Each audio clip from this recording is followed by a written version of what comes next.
Lištové centrum predstavuje doplnok, čo hystériu zastavuje. V jednom dome, niekde na predmestí, majiteľka pozvala si domov svojich hostí. Jedna pani brčkavá, asi Valika to bola, z ničoho nič kričala, chytala sa stola. Nervozitu vyvolala, hostia sa až zlakli, ďalší traja pri dverách od laku až klakli. Majiteľka domu k Valike hneď bežala, cestou sa už na dôvod všetkých pýtala.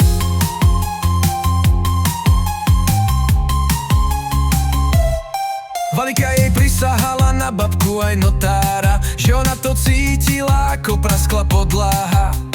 Majiteľka zlaknutá hneď volala, lištové centrum zmobilizovala. Lištové centrum všetko prezeralo, veď tovar do domu majiteľke dodávalo. Všetko v poriadku bolo a iste a je, no ak nie, oni to odhalia a ona to vie.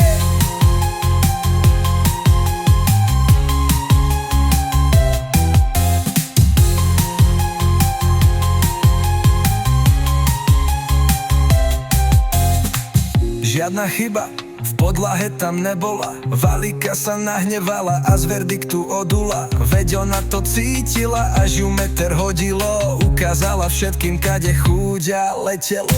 Lištové centrum okamžite vedelo, že v podlahe sa to nedialo. Podlaha však dilatačné lišty má, tam prasklina isto nevzniká. Majiteľka všimla si to odrazu, Valika má lacnú obu a tukla ju o vázu. Opätok sa zlomil a Valika nechcela, aby majiteľka jej nedostatok zočila.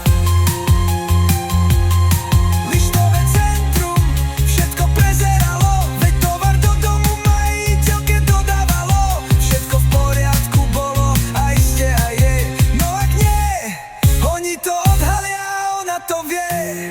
Dilatačné lišty podlahu ochránili, dobrú povesť majiteľke zachránili.